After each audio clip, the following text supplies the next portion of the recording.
Hello guys, welcome to एजुगिरी। I hope all of you are doing great, all of you are fine and safe.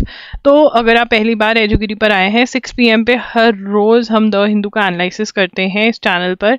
And अगर आप कोई भी entrance exam की preparation कर रहे हैं जहाँ पे द हिंदू से करंट अफेयर्स जो हैं वो आती हैं, तो this analysis is going to help you, क्योंकि by the end of this analysis आपके नोट्स बन जाते हैं।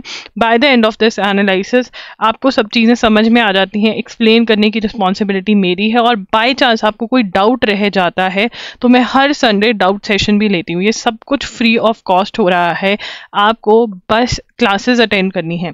संडे के डाउट सेशन में पार्ट लेने के लिए बहुत ही इजी है। आपको जो भी डाउट है आप कमेंट सेक्शन में वो टॉपिक ड्रॉप कर जाइए एंड डेट भी लिख जाइए, ताकि मैं भी अपने वो नोट्स उस दिन संडे के दिन खोल कर रखूँ कि हाँ ठीक है, इस दिन का टॉपिक है और मैं वो ढूंढ करके रखूँ। ठीक है ना? तो ये आपको करना है। एंड ऑल्सो अगर आपको प्रैक्टिस करनी है MCQs की, करंट अफेयर्स की, तो आप हमारा जो टेस्ट सीरीज है, मंथली टेस्ट सीरीज जो है करंट अफेयर्स की, वो logiri.in से बाय कर सकते हैं। ये नो डाउट यहाँ पे नाम के आगे लॉ है, बट ये हर एग्जाम के लिए करंट अफेयर्स जो है वो एप्लीकेबल हैं, तो you can go head and bye them. ठीक है, लिंक्स जो है वो डिस्क्रिप्शन बॉक्स में अवेलेबल है। एंड बाय चांस आपसे रेगुलरिटी नहीं बन पा रही, आपके लेक्चर्स मिस हो गए, तो वन शॉट्स भी अपलोड होते हैं करंट अफेयर्स के, मंथली का वन शॉट्स अपलोड होते हैं, वो भी आप बाय कर सकते हैं logiri.in से। चलिए स्टार्ट करते हैं आज का सेशन। कॉमेंट कर देना कौन सी क्लास है आपकी, कितने रेगुलर हो आप, मुझे पता चल जाएगा। चलिए स्टार्ट करते हैं। Russian opposition leader Alexei Navalny died on Friday after collapsing and losing consciousness at the penal colony north of the Arctic Circle, where he was serving a jail term, the Russian prison service said. Mr. Navalny, 47, rose to prominence more than a decade ago by lampooning President Vladimir Putin and Russian elite, whom he accused of vast corruption. तो यहाँ पे जो opposition leader है Russia की, उनकी death हो गई है। ठीक है ना? अब ये इम्पोर्टेंट है, बहुत ज़्यादा इम्पोर्टेंट है, बिकॉज रशिया में बहुत कुछ हो रहा है। ठीक है ना? तो लैम्पूनिंग का मतलब क्या होता है? To criticise someone, to criticise somebody publicly. ठीक है ना? कि पब्लिकली उनको बताना कि हाँ ये है, मजाक उड़ाना उनका उस चीज़ के लिए, क्रिटिसाइज करना। ठीक है, क्रिटिसिज्म करना। तो ये वो कैब वर्ड हो गया। चलिए यहाँ पे लिखेंगे रशियन ऑपोजिशन लीडर। साथ साथ में नोट्स बनाने बहुत ज़रूरी हैं। करंट अफेयर्स एक बार में याद हो जाएंगी, बट अगर रिवाइज नहीं करोगे तो भूल जाओगे। अलेक्जा किस किस के घर में है? नहीं है। सपना है अलेक्जा लेकर आने का, घर में मेरे पास भी नहीं है, ऐसा कुछ नहीं है। अलेक्जा नहीं है तो ये मत कहना अरे मैं तो गरीब हूँ, कोई गरीब नहीं हो। अलेक्जा, ठीक है ना, वो गूगल वाली आंटी जिसको बोलते भाई गाने लगा दे, लाइट ऑन कर दे, अलेक्जा। ठीक है, अलेक्जी। और यहाँ पे क्या है? नवल। नवल नाम के बहुत बच्चे होते हैं, नवल NY। ठीक है ना? अलेक्जा, नवल नाम का एक लड़का न्यूयॉर्क गया, NY न्यूयॉर्क को कहते हैं अलेक्जा लेने। बताओ, इंडिया में भी मिलता है, कैसा पागल था ये। अलेक्जी नवल्नी जो है वो रशिया के ऑपोजिशन लीडर है, और वो डाइड इन प्रिजन। ठीक है ना? तो यहाँ पे क्वेश्चन क्या बनेगा? बड़ा इजी, कि भाई अलेक्जी नवल्नी जो थे वो कहाँ के लीडर हैं जिनकी अभी अभी डेथ हुई। ठीक है, रशियन ऑपोजिशन लीडर जिसकी डेथ हो गई प्रिजन में, उनका नाम क्या है? यही 2 क्वेश्चन बन सकते हैं, और नाम मैंने आपको याद करा दिया। नवल जो है वो न्यूयॉर्क गया था अलेक्जा लेने। ठीक है, अलेक्जा लेने, गूगल वाली आंटी लेने। चलिए आगे चलते हैं। India must invest in fundamental research to develop reliable drugs. देखिए यहाँ पर हमें क्या पता चला है? EFTA क्या है? जल्दी से बता दो। ये मत करा करो। और ना बहुत बच्चे बोलते हैं, बहुत बच्चे तो नहीं, कुछ कुछ बच्चों ने ये बोला है कि जब हम क्वेश्चंस अटेम्प्ट करने जाते हैं तो क्वेश्चंस तो अलग हैं, आपने कुछ और पढ़ा है। ऐसा देखिए, अगर मैं 50 क्वेश्चंस दे रही हूँ तो येस मैं एक्स्ट्रा सोर्सेज से भी क्वेश्चंस डाल रही हूँ। मे बी आपको 5 to 10 क्वेश्चंस ऐसे मिलेंगे जो आपने एक्स्ट्रा सोर्सेज हैं, बट बाकी 40 to 45 क्वेश्चंस आपके टेस्ट में आप सॉल्व करने आप कर पाओगे अगर आप फुल फोकस से पढ़ाई करोगे। ठीक है ना? अगर आप सिर्फ और सिर्फ हेडलाइन याद करके जा रहे हो, मतलब जहाँ पे मैंने EFTA लिखा है आपने बस ये लिख दिया, जो नीचे वाले पॉइंट्स लिखवा रही हो वो याद नहीं कर रहे हो, तो बेटा जी फिर आप क्या कर रहे हो? आपको जो लिखवा रही हूँ वो याद करना है, उसका मकसद ही ये है। ठीक है जी? तो आंसर्स निकलने चाहिए। प्रैक्टिसेस तभी मैं कह रही हूँ लगाने बहुत ज़रूरी है, आपको पता चलेगा आप कहाँ पे गलती कर रहे हो। ठीक है, तो जो भी मेरी क्लास रेगुलरली लगा रहे हैं प्लीज प्रैक्टिस टेस्ट ट्राई करो। अगर आप अफोर्ड कर सकते हो तब मत करो। ठीक है, अगर अफोर्डेबिलिटी में प्रॉब्लम है तो फिर तो यार मतलब करने पड़ेंगे miss. European free trade association, ठीक है, फ्री ट्रेड एसोसिएशन। तो अब यहाँ पर इंडिया और जो यूरोप है वो फ्री ट्रेड अग्रीमेंट करने की कोशिश कर रहे हैं। EFTA इंडिया और यूरोपियन वाले जो है फ्री ट्रेड अग्रीमेंट करें, and India involved in negotiations of trade agreement, free trade agreement. ठीक है, अब नेगोशिएशंस क्या होती है, जैसे हम भैया के पास जाते हैं, हमारी मम्मी जाती है ना, कि भैया टमाटर इतने के, अरे वो तो इतने के दे रहा है, तुम इतने के दे रहे हो, है ना, ये नेगोशिएशन होती है। तो ये हाई लेवल होती है, तो तुम टमाटर के लिए नेगोशिएशन नहीं कर रहे, कुछ और चीज़ों के लिए कर रहे हैं। अब यहाँ पे intellectual property rights term use करी हुई है। ये क्या होता है इंटेलेक्चुअल प्रॉपर्टी राइट्स? देखिए, इसको IPR भी बोला जाता है। इंटेलेक्चुअल प्रॉपर्टी राइट्स मतलब किसी चीज़ को इंटेलेक्ट से बनाया गया, दिमाग यूज करके बनाया गया है, ठीक है ना।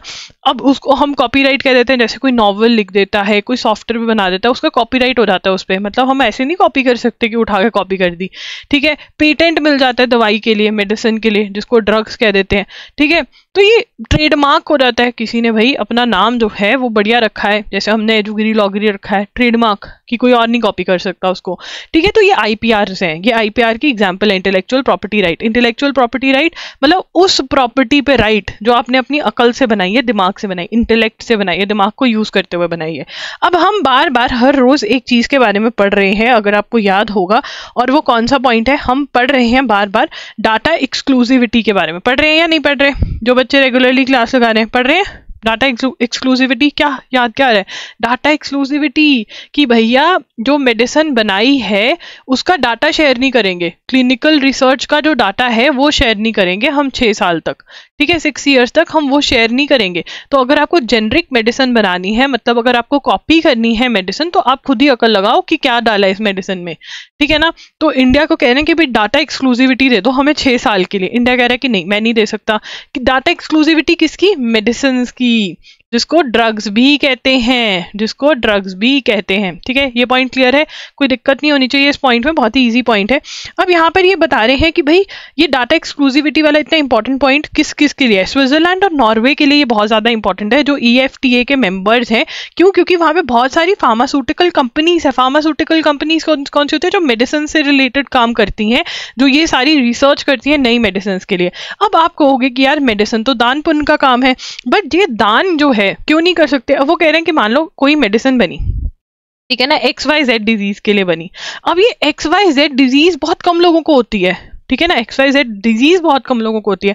मतलब जो मेडिसिन है उसके ऊपर जो एक्सपेंस हुए बनाने, उसको बनाने के लिए, और उसके बाद अगर उसमें से प्रॉफिट निकालना है, ठीक है, तो उसको महंगा बेचना पड़ेगा, एक्सपेंसिव होगी वो, क्योंकि बहुत कम बायर्स हैं उसके। तो अब वो कहते हैं कि भैया फिर हम अपना खर्चा कैसे निकालेंगे? ये भी एक प्रॉब्लम है। तो देखते हैं इसका क्या सोल्यूशन निकलता है। बट आपको डाटा एक्सक्लूसिविटी के बारे में, EFTA की फुल फॉर्म के बारे में पता होना चाहिए। जितने बच्चे मेन जुडिशरी का एग्जाम देना चाहते हैं, GS का या फिर स्टेट PCS का, ठीक है, प्लीज GS के अंदर जो फुल फॉर्म्स आती हैं उसमें ऐसी फुल फॉर्म्स आती हैं, ऑप्शंस नहीं दिए होते, तो आपको रट्टा मार के अच्छे से जाना होता है। चलिए आगे चलते हैं। इसके बारे में मैंने डिटेल में वैसे बात करी हुई, कल के ही लेक्चर में डाटा एक्सक्लूसिविटी मैंने समझाई थी। आज 16 फेब को जाकर आप ये लेक्चर देख सकते हो, वाला लेक्चर। अब यहाँ पे in a politically loaded move the income tax department has raised a demand of ₹210 crore in penalty and as dues from the Congress, ठीक है। अब देखो इलेक्शंस पास में आ रहे हैं, तो ये हो रहा है कांग्रेस के साथ। तो यहाँ पे किस डिपार्टमेंट ने मांगे? Income tax department has raised a demand of ₹210 crore in penalty and as dues from Congress, ठीक है ना। कांग्रेस को इतना जो है वो पेनल्टी, पनिशमेंट के तौर पे, या ड्यूज जो कि बकायदा मतलब बकाया है, वो देना है। तो इसको आगे पढ़ लेते हैं, चलिए पढ़ते हैं। With the party says has एक्सेप्टली stalled the operation of all its bank. Stalled मतलब स्टॉप्ड। स्टॉल्ड का मतलब क्या है? ये वो कैप टर्म है, आप लिख सकते हैं स्टॉप्ड, रुक गया है, ठीक है ना, मतलब बैंक अकाउंट नहीं यूज कर सकते, इलेक्शन सर पे है, पैसा चाहिए, ठीक है। On the face of it the action seems appropriate, the charges, ये सब कुछ, the party says it does not have much amounts in the current account. और यहाँ पर के ये भी बोला गया कि इन्होंने पेमेंट में डिले करा था तो इसलिए हुआ है। अब यहाँ पे क्वेश्चन क्या बन सकता है कि भैया कौन सी पार्टी को इनकम टैक्स डिपार्टमेंट ने बोला है कि इतना पैसा है। अब यहाँ पे 3 क्वेश्चन ही बनते हैं, कौन से डिपार्टमेंट ने बोला है, किस पार्टी को बोला है, कितना पे करने को बोला है, पेनल्टी और ड्यूज के फॉर्म में, ठीक है। बस ये 3 लाइनें ही नोट करनी थी। अब यहाँ पे हमने इलेक्टोरल बॉन्ड स्कीम के बारे में पढ़ा था, ठीक है, पढ़ा था या नहीं पढ़ा था, बता दो गवाह।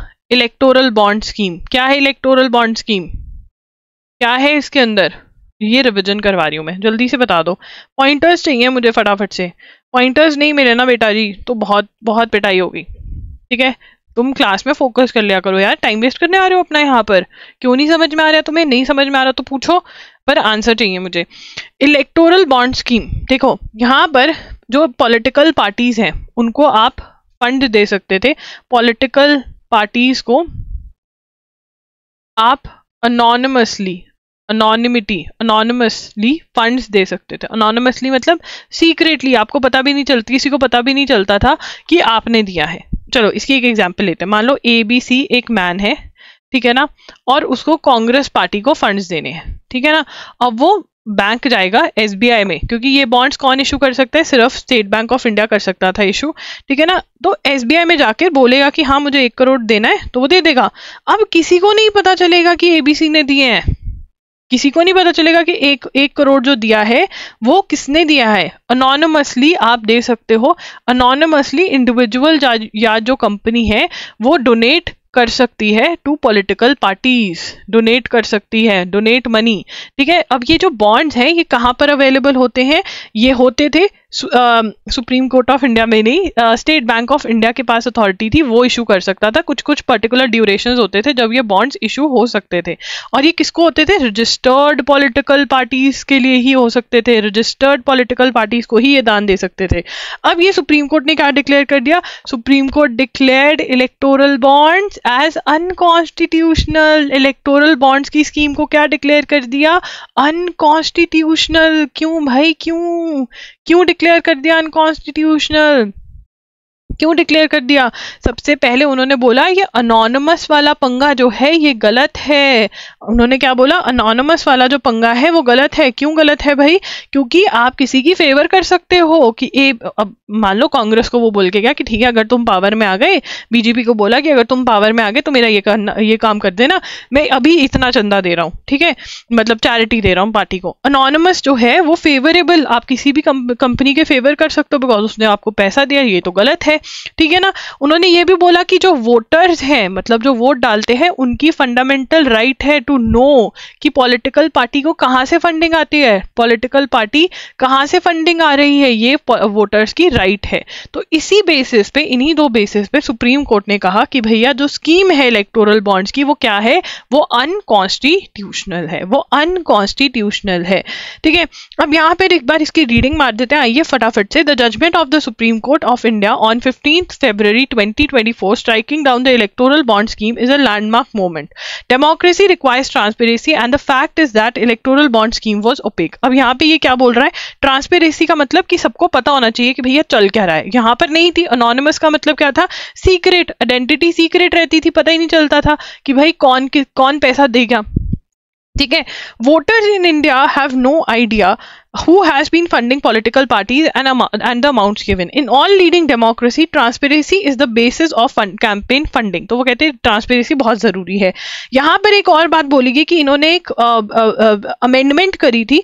नॉर्मली जो रिजर्व बैंक ऑफ इंडिया है वो करेंसी जो है वो इशू कर सकता है, क्योंकि रिजर्व बैंक ऑफ इंडिया क्या है इंडिया का, वो सेंट्रल बैंक है। हाँ, इसके ही यहाँ लगी है बेटा वो मशीन जिसमें नोट छपते हैं, ठीक है। बट यहाँ पे अमेंडमेंट करी गई जिसके थ्रू कहा गया कि अगर आरबीआई किसी शेड्यूल्ड बैंक को बोले टू इशू इलेक्टोरल बॉन्ड्स वो कर सकता है। तो ये किसको दिया गया, एसबीआई को दिया गया कि वो इलेक्टोरल बॉन्ड्स इशू कर सके, ठीक है ना। तो कौन इलेक्टोरल बॉन्ड्स इशू कर सकता था, स्टेट बैंक ऑफ इंडिया ही कर सकता। अब कर सकता है नहीं, क्योंकि Supreme Court has declared it as unconstitutional, ठीक है जी। ठीक है जी, कोई दिक्कत तो नहीं, इतने मैं बात कर लेती हूँ, थोड़ा रेस्ट भी हो जाएगा। मंथली 1 शॉट लेक्चर्स जो हैं आप हमारे वो वीडियो लेक्चर्स बाय कर सकते हैं। इसके अंदर आपको क्या मिलता है, इसके अंदर आपको 7 to 8 आवर्स के वीडियो लेक्चर्स मिलते हैं, जिसके अंदर मैं आपको सारे के सारे जो डिजी नोट्स हैं जो पॉइंटर फॉर्मेट में होते हैं वो एक्सप्लेन कर देती हूँ। मतलब इट्स लाइक कि आपको एक करंट अफेयर्स की मैगजीन तो मिल ही रही है डिजी नोट्स के फॉर्म में, आपको उसकी एक्सप्लेनेशन भी दी जा रही है, तो आपका लर्न भी हो जाएगा, चीज़ें अंडरस्टैंड भी कर लोगे आप। और अगर आप अंडरस्टैंड कर लेते हो तो लर्न करना बहुत ही ईजी हो जाता है और डिजी नोट से रिवीजन तो कर ही सकते हो। ठीक है, बहुत ज़्यादा टाइम आपका बच जाता है। वैलिडिटी भी आपको बखूबी मिलती है, बहुत सारी वैलिडिटी मिलती है। जो आप जनवरी 2024 के वीडियो लेक्चर्स लोगे वो आपको दिसंबर 2024 तक की वैलिडिटी मिलेगी, एंड ऑफ दिसंबर 2024 तक की। ठीक है, ये हमारे पास जो नोट्स हैं ये मई 2023 से लेकर के अभी जनवरी 2024 के अवेलेबल है, फेब्रवरी के भी बहुत जल्दी डल जाएंगे। ये www.logri.in पर अवेलेबल है। उसके बाद आते हैं हमारे MCQs। देखिए, अगर आप रेगुलर क्लासेस लगा रहे हैं बहुत ही बढ़िया बात है, मतलब आपके पास नोट्स हैं, ठीक है, but it is very important कि आप प्रैक्टिस भी करें। अगर प्रैक्टिस नहीं करेंगे तो अगेन आपको पता ही नहीं चलेगा कि आप कहाँ पर स्टैंड करते हैं, क्योंकि एप्लीकेशन भी आनी चाहिए, क्योंकि आपको मतलब क्वेश्चंस लगाने भी आने चाहिए। तो प्लीज़ क्वेश्चन ज़रूर लगाएं। जनवरी 2024 का तो अपलोड हो गया है, आज फेब 2024 भी लाइव हो जाएगा। ठीक है ना, ये जो लेक्चर्स हैं ये ₹300 के मिल रहे हैं आपको। देखिए यहाँ पर आपको एक मैगजीन तो मिल रही है, उसकी एक्सप्लेनेशन भी मिल रही है, तो बहुत ही किफ़ायती है ये। और ये है ₹250 के आपके। और इसमें बेस्ट पार्ट ये है कि एक्स्ट्रा सोर्सेज से भी मैं आपके क्वेश्चंस कवर करवा देती हूँ। द हिंदू के तो क्वेश्चंस हैं ही है, एक्स्ट्रा सोर्सेज पे भी इंपॉर्टेंट कवर करवा देती हूँ। डेली MCQ नोट्स जो PDF में मतलब यहाँ पर नोट्स बना रही हूँ, वो नोट्स आपको चाहिए तो वो मिल जाते हैं आपको ₹100 पर मंथ में। उसके बाद मॉक टेस्ट अवेलेबल है हमारे पास स्लैट के, MSCT 3 इयर्स के और CUT PG के। MSCT 3 इयर्स और 5 इयर्स, और इसके साथ आपको गाइडेंस कॉल्स भी मिलती हैं जो कि ग्रुप गाइडेंस कॉल्स होते हैं। बहुत बच्चों को लगता है पर्सनल गाइडेंस कॉल्स है, नहीं, मैं लिख देती हूँ यहाँ पे, ये ग्रुप गाइडेंस कॉल्स है, मतलब ग्रुप के अंदर कॉल ली जाती है बेटा, पर्सनल गाइडेंस कॉल नहीं है इसके साथ, फ्री ऑफ कॉस्ट। ठीक है जी, तो चलिए आगे चलते हैं। अब हमारा ये हो गया था, अब हमें बात करनी है India has urge Central Asian countries to use the port of Chabahar. तो चबाहर पोर्ट कहाँ पे है? चबाहर, इसको याद करना बहुत जरूरी है। आओ मैं तुम्हें याद करवाती हूँ, बहुत ही अच्छा मैंने सुना है, ठीक है ना। अब किस किस को यहाँ पे चाय बहुत पसंद है, किस किस को पसंद है, हाथ खड़ा करो। इस उम्र में चाय पी रहे हो? हाँ हाँ, मेरे को बहुत पसंद है। चलो, अब यार जब मौसम बहुत सुहाना होता है तो हम क्या करते हैं कि चाय और पकौड़े ले आओ, बाहर बैठ के खाएंगे। तो यहाँ पर चाय और बाहर, ठीक है, बस आए जो है ये काट देना है, ठीक है ना। जो बना रहा है उसको कह रहे आए तुम मत आओ, हमको ही खिलाओ, ठीक है। इतने सेल्फिश होते हैं तुम। चाय बाहर, ठीक है, चा बाहर। चबाहर पोर्ट जो है बेटा जी वो है ईरान के अंदर, वो है ईरान के अंदर। कौन सी कंट्री में? ईरान के अंदर। और इंडिया के लिए बहुत इंपॉर्टेंट है। क्यों इंपॉर्टेंट है? देखो आओ हम यहाँ पे समझते हैं, थोड़ी सी ड्राइंग करते हैं, ठीक है। हम यहाँ पर समझ लेते हैं कि क्यों इंपॉर्टेंट है। इंडिया के लिए इसलिए इंपॉर्टेंट है, देखो ये जो चबाहर पोर्ट है ये यहाँ पर है ईरान के अंदर, ठीक है ना, यहाँ पर है ईरान के अंदर चबाहर पोर्ट, ये रहा, ठीक है ना। और इंडिया का खंडाला, चलतिया खंडाला है ना, तो यहाँ पर है, बहुत ही पास पड़ता है। और ये है पाकिस्तान का गवादर पोर्ट, गवादर पोर्ट, ठीक है ना। अब गवादर पोर्ट जो है ये पाकिस्तानी हमको यूज नहीं करने देते हैं, और क्योंकि पाकिस्तानी हमको यूज नहीं करने देते और हम अफगानिस्तान के साथ कनेक्टेड नहीं है, ठीक है, इसी वजह से। और ना ही पाकिस्तान हमें बाय रोड असेस देता है, तो पाकिस्तान जो है Pakistan does not allow India land assess for trade with Afghanistan and central Asia, तो हम कट जाते हैं उनके साथ। बट इस वाले रूट से जो बिल्कुल पास में ही है गवादर पोर्ट के, हम कनेक्ट हो जाते हैं, ठीक है ना। तो हमारे लिए ये पोर्ट बहुत ज्यादा जरूरी है, ठीक है। तो इसके अंदर इंडिया ने बोला सेंट्रल एशियन कंट्रीज को कि आप चबाहर पोर्ट जो है उसको यूज करें, ठीक है ना। अब यहाँ पर एक और बात हुई, देखिए अफगानिस्तान के अंदर क्या हुआ, अफगानिस्तान के अंदर क्या हुआ, यहाँ पर पहले एक गवर्नमेंट हुआ करती थी जिसको USA की सपोर्ट थी, और USA की फोर्सेस जो थी अफगानिस्तान में बैठी हुई थी, और वो किसके साथ लड़ाई लड़ रही थी? वो लड़ रही थी लड़ाई तालिबान के साथ। किसके साथ लड़ाई लड़ रही थी? मेरे तुम्हारे साथ नहीं, तालिबान के साथ, ठीक है ना। तो यहाँ पर तालिबान, बहुत बच्चों को तालिबान भी नहीं याद होता, बहुत ईजी है। ताली मारते हो, ताली, एक मूवी भी आई थी सुष्मिता सेन की, डॉक्यूमेंट्री टाइप्स, ताली बैन, वो कहते ताली नहीं बजानी, ताली बजाओगे तो देख लेना थप्पड़ पड़ेगा, तो तालिबान, ठीक है, तालिबान, ठीक है। तो तालिबान आ गई, जिसको एक टेररिस्ट ग्रुप माना जाता था, ठीक है ना। वो आज की डेट में किसको रूल कर रही है? अफगानिस्तान को रूल कर रही है। इंडिया ने अफगानिस्तान को रिकॉग्नाइज नहीं किया है जब से तालिबान आ रही है, बट बातचीत चलती रहती है। तो आइए एक बार इसकी रीडिंग मार लेते हैं फटाफट से। India has urged Central Asian countries to use Chabahar port located on the south east coast of Iran to enhance connectivity and trade with India and other countries in the world. India has not recognise Taliban. India ने Taliban को recognise नहीं किया है, जो कि power में आ गई थी अगस्त 2021 में। कहां पर? अफगानिस्तान में। इवन जो इनकी एम्बेसी थी दिल्ली के अंदर, वो बंद हो चुकी है। वो कौन चला रहे थे? जो डिप्लोमेट्स प्रेसिडेंट अशरफ घानी के अंडर हुआ करते थे, मतलब जो गवर्नमेंट चल रही थी यूएसए के अंडर, उसके प्रेसिडेंट थे अशरफ घानी, उनके अंडर चल रही थी। बट इवेंचुअली अब वो एम्बेसी क्लोज हो चुकी है, बट और भी जो कॉन्सुलेट्स थे वो इंडिया में चल रहे हैं अभी अफगानिस्तान के। The discussion of Bishkek came after barely a fortnight. अब यहाँ पर क्या हुआ? बिश्केश में मिलकर ये अफगानिस्तान के बारे में बात कर रहे थे कि कैसे क्या करना है, वहाँ पर जो इश्यूज हैं वो सब बातें हो रही थी। तो वहाँ पर हमने, इंडिया ने ये बोला कि आप चबाहर पोर्ट का यूज़ करिए। तो चबाहर पोर्ट का जो सेकंड पॉइंट बनेगा वो क्या बनेगा? Chabahar is of strategic importance to India. ठीक है, इंडिया के लिए स्ट्रैटेजिक इम्पोर्टेंस क्या है? It connects Pakistan, which does not allow India land access for trade with Afghanistan and Central Asia। ठीक है ना। Through Chabahar we get connected to these areas. Through Chabahar we get access to Afghanistan and Central Asia। Chabahar port हमारे लिए इसलिए important है। और Gwadar port कैसे याद करना है? गवादर, ठीक है ना, गवादर। तो इसको गवाने का डर, ठीक है, पाकिस्तान को हमेशा रहेगा। गवाने का डर ऐसे याद कर सकते हो, या फिर गवार और डीए डाल दो यहाँ पे, जैसे मर्जी। ये कहाँ पर है? पाकिस्तान में है, ठीक है, ये उनका पोर्ट है, पाकिस्तान का पोर्ट है।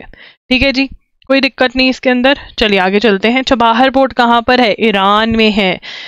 Greece on Thursday became the first Orthodox Christian country to legalise. Greece में क्या कर दिया? लीगलाइज कर दी सेम सेक्स मैरिज। तो लिखेंगे ग्रीस बिकेम द, ये क्वेश्चन बेटा जी हर एग्जाम में आप एक्सपेक्ट करके चलो, 100% वाला एग्जाम है। चलो बोलो मेरे साथ, Greece first Orthodox Christian country क्या करा? लीगलाइज कर दी, to legalise same sex marriage. Legalise same sex, ये लीगलाइज के स्पेलिंग मैंने बहुत ही भयानक तरीके से लिखे हैं। लीगलाइज सेम सेक्स मैरिज, मतलब अगर लड़का लड़की शादी करते हैं तो वहां पे ये रिकॉग्नाइज्ड है, ठीक है ना। तो मतलब डाइवोर्स भी हो सकता है उनके, सब कुछ उनको मतलब वो मिलेगा जैसे एक नॉर्मल लड़का लड़की की शादी होती है, ठीक है। Cross majority 176 MPs voted in favour, drafted by prime minister. अब ये प्राइम मिनिस्टर का नाम भी इंपॉर्टेंट हो गया, ठीक है। पीएम ऑफ ग्रीस कौन है? पीएम ऑफ ग्रीस कौन है? ये इंडिया भी आने वाले पीएम ऑफ ग्रीस, ठीक है ना, कायरिया, ठीक है ना, कायरिया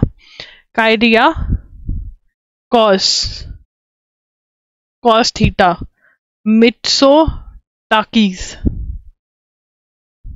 ठीक है जी। उसके बाद Ukraine Zelensky science historic security agreement with, किसके साथ सिक्योरिटी अग्रीमेंट साइन किया है ज़ेलेंस्की ने? जर्मनी के साथ। किसके साथ साइन किया है? Ukraine signs security agreement with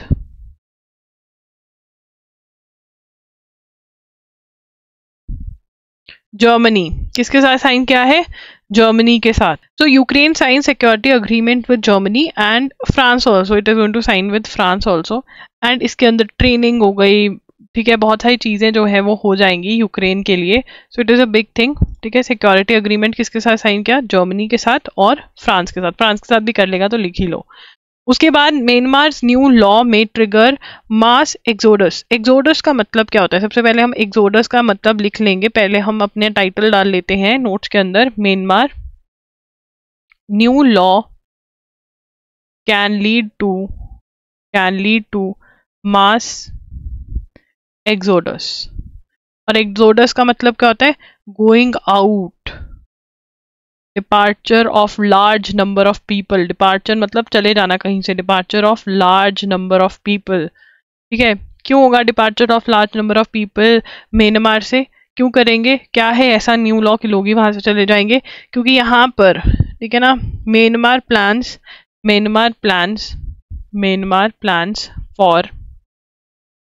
plans for conscription. इसके लिए प्लान कर रहा है कॉन्स्क्रिप्शन। कॉन्स्क्रिप्शन क्या होती है? Conscription is state mandated enlistment of people in military service। मतलब कि गवर्नमेंट बोलती है कि भैया तुम्हें मिलिट्री सर्विस ज्वाइन करनी कंपलसरी है। ठीक है ना, मतलब इस जैसे अब यहाँ पर म्यांमार के अंदर क्या कर दिया, उनमें बोल दिया कि जो ये उम्र के बॉयज हैं, मेल सिटीजन्स हैं म्यांमार के, उनको बोल दिया गया कि आपको ज्वाइन करनी पड़ेगी आर्मी। ठीक है ना, मैं पे the announcement of conscription that took place during the last weekend has made it compulsory for all Myanmar male citizens in the age group of 18 to 35 to join armed forces as the military junta deals with. अब वहां पर क्या हो रहा है? Myanmar में civil war चल रही है, मिलिट्री के अगेंस्ट लोग लड़ रहे हैं, तो मिलिट्री क्या कह रही है कि हमें ज्वाइन करो। ठीक है ना, अनाउंसमेंट बाय मिलिट्री। क्या अनाउंसमेंट हुई है? कहाँ पर हुई है? म्यांमार के अंदर। ठीक है ना, कॉन्स्क्रिप्शन को क्या कहते हैं? जब मैंडेटरी कर दिया जाए कि आर्मी ज्वाइन करनी जरूरी है आपको, इस एज ग्रुप को, इस क्लास को जब ऐसा कहें तब। तो यहाँ पर compulsory for male citizens of Myanmar, जो मेल सिटीजन्स हैं म्यांमार के, इन the age group of 18 to 35 to join armed forces. ठीक है ना, आर्म्ड फोर्सेस। क्यों भाई, क्या हो रहा है वहां पे म्यांमार में? ऐसा उनकी लड़ाई चल रही है, मिलिट्री वर्सेस ग्रुप्स, बड़े सारे ग्रुप्स जो हैं वो आपस में लड़ रहे हैं। कहाँ पर? म्यांमार के अंदर। ठीक है जी, तो दिस वॉज टूडेज न्यूज़पेपर। अगर आपको एनालिसिस अच्छा लगा हो, सबसे पहले तो कल 6 PM पे ज़रूर वापस लौट करके आना, लाइक कर देना, कमेंट कर देना कि आपको सेशन कैसा लगा, and do subscribe to the channel and do share about us with your friends. ठीक है ना, एंड अगर आपको कुछ भी बाय करना है तो आप loggery.in पर जा सकते हैं और वहाँ पर आप चेकआउट कर सकते हैं हमें। दैट्स इट, मिलेंगे कल 6 PM पे। Thanks for joining in, bye bye, take care.